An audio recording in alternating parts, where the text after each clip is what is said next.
Curtis, you retired almost a decade ago from the National Hockey League after 19 NHL seasons, so that's a fair amount of time that has come and gone. Right. Why was now the right time to tell your complete story, both on and off the ice? Well, my wife, Stephanie, we met 11 years ago, and she's always loved the way I grew up and the story, the things I'd share with her. She dragged them out of me, and she'd always tell me, you need to write a book. You need to write a book. And I'm like, I'm a very private guy. And so it was tough for me to commit to that. And we saw Kirsty Day at Wayne Gretzky's fantasy camp in Vegas. And we're in Vegas, and I'm tired, and I go to bed, and Stephanie stays up, which is kind of the opposite, normally. And so she talks to Kirsty, and I met Kirsty, and she was the right person to write it. And also my son Luke, would tell me, Dad, if you can help one person stay in hockey and achieve their goals, then you've done your job.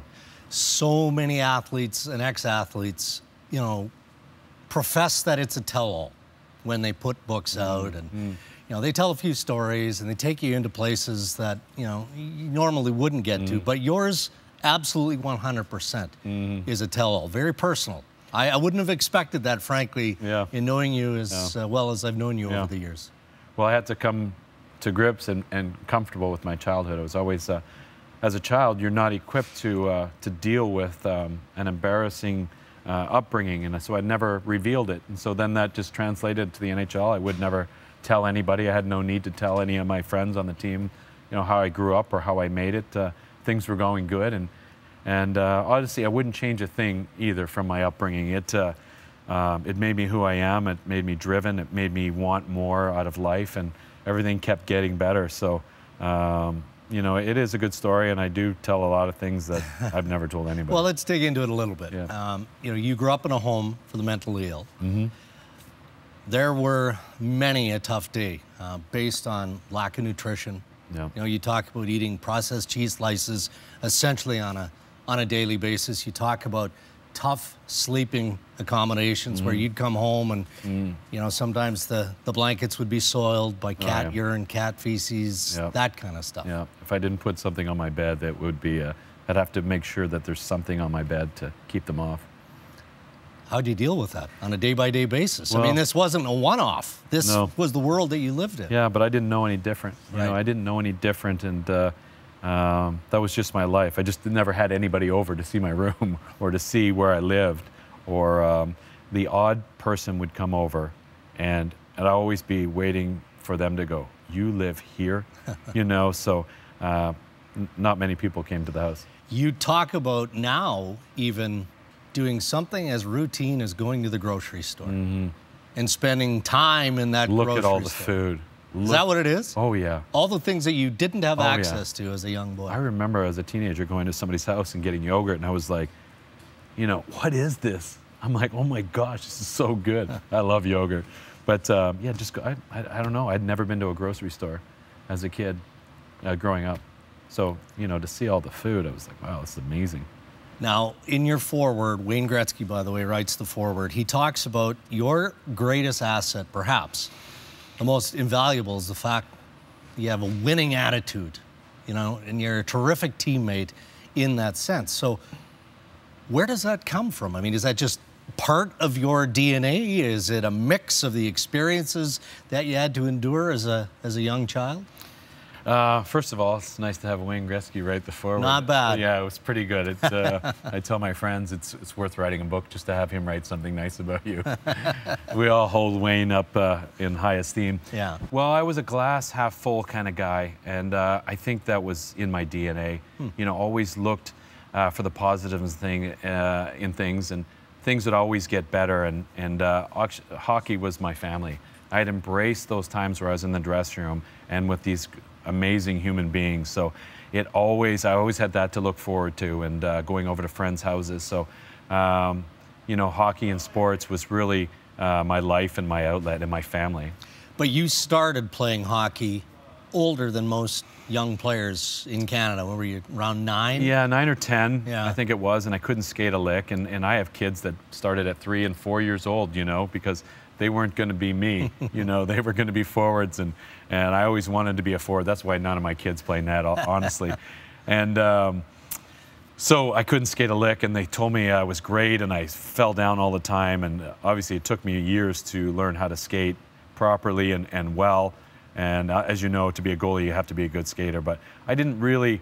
And everybody that I played with goes, you're kind of normal for a goalie. It's because the position picked me. Like, I didn't pick that position. I never was interested in the equipment or the pads and all that kind of stuff. I wanted to score goals. That was me. I was fast. I was a small, fast kid that played road hockey and scored goals. And so for me to be a goalie was a little different. Olympic gold, World Cup, World Championship, 3rd all-time on the playoff shutout list, 5th all-time in regular season wins. Mm-hmm. That's a lot.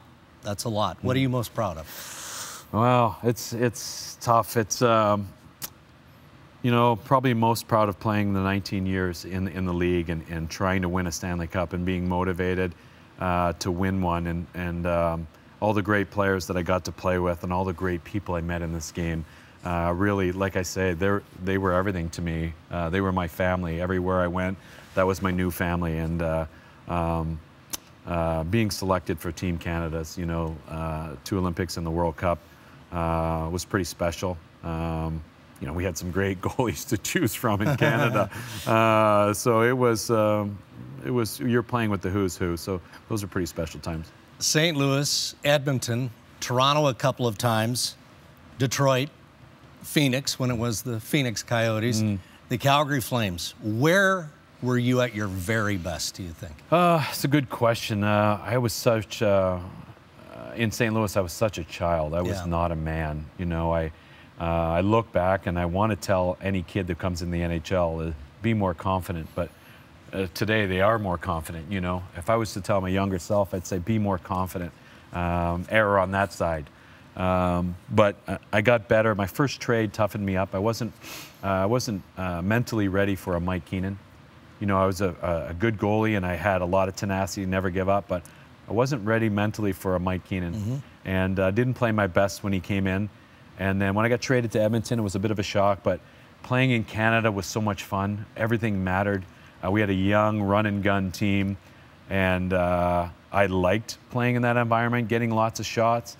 And yeah, my wife tells me now, she's like, when the phone rings and it's one of the kids and they need something, I jump up and I'm like possessed. I got to do this. She goes, you need to be needed. And I'm like, what? She goes, you need to be needed all the time. And I'm like, that makes sense in my hockey career also. So teams that I got a lot of shots and I was a big part of, you know, the team winning just because we faced a lot of run and gun, which was St. Louis, Edmonton, Toronto. And so that fit my personality. Well, I vividly recall the 97-98 year with the Edmonton Oilers in the playoff series against Colorado and Dallas. And with all due respect to the Edmonton Oilers of that era, I don't think you get through the Colorado series without you standing on your lid. Yeah, so it's me needing, and I enjoyed that that stage, and it was fun though. That was the kind of hockey, and it was entertaining. Like so many people have come up to me. It was fun to watch. Yeah, it would say, "Oh, that series against Dallas, it was amazing, end to end." And you're like, "Yeah, it was fun from my point of view too. You know, back and forth. And if I make this save, we could score down. You know, it was trading chances. So it was fun." You talk about your kids, raising 7 kids. Yeah, when I tell people that, it's a lot. It's a lot. Yeah. It's a lot.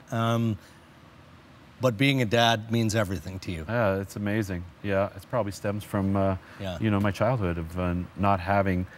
I try and be the dad that I wish I had. You know, so that's what I tell my kids. You know, and when you put the time in like that, you can tell them anything because you earn that. You know, so I feel like, you know, I can tell them anything about anything. I can talk about anything because I put the time in and they know it. So.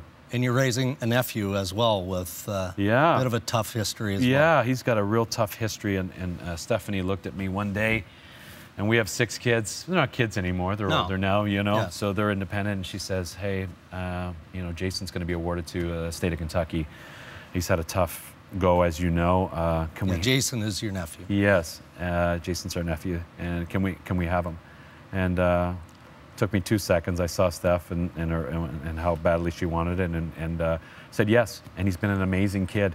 And there's many nights I'll look at Stephanie and go, hey, I think Jason's our best kid. And he's going to have an even better story than me. You know, when he becomes a Navy SEAL, that's what he wants to be. Well, anyone who's spent time with you in the charitable world won't be surprised by your response to that and how great a father you are. You do a ton of charity work with sick kids and other platforms, but that means a lot to you as well now in your post-hockey life. Yeah, it does. And I was at a golf tournament at King Valley, and there was this nice Italian man, and he came over to me and well-dressed, and I saw he had a golf shirt on from the National, so I knew he had some means, but he goes, are you Curtis Joseph? And I go, yes, I am. And he came over and he hugged me for about 2 minutes.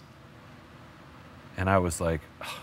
He goes, I don't know anything about hockey, but my son was in sick kids for a while, so there you go right there. It's worth it. It's worth it. Any regrets now that the book is out and your personal life is out there for all to see? But it's something that I really had to think about, and because you are exposing yourself, so it's great. Kirsty Day did a wonderful job. It was fun to collaborate with her. I think we're going to help a lot of people. Keep your eye on the prize. We're going to help a lot of kids, and I'm going to have fun on this tour, going across Canada, meeting all the fans. Well, it's a great book. Cujo. By the way, who's the first person to call you Cujo? Do you remember? I believe it was Robert Dirk, and I always give him credit, and I think it was him. He said, you know, he couldn't say my last name or something. It's Cujo. I go, okay, Dirkie, that's perfect. And it's stuck, and it was great. You know, went with it. We'll let you go with this.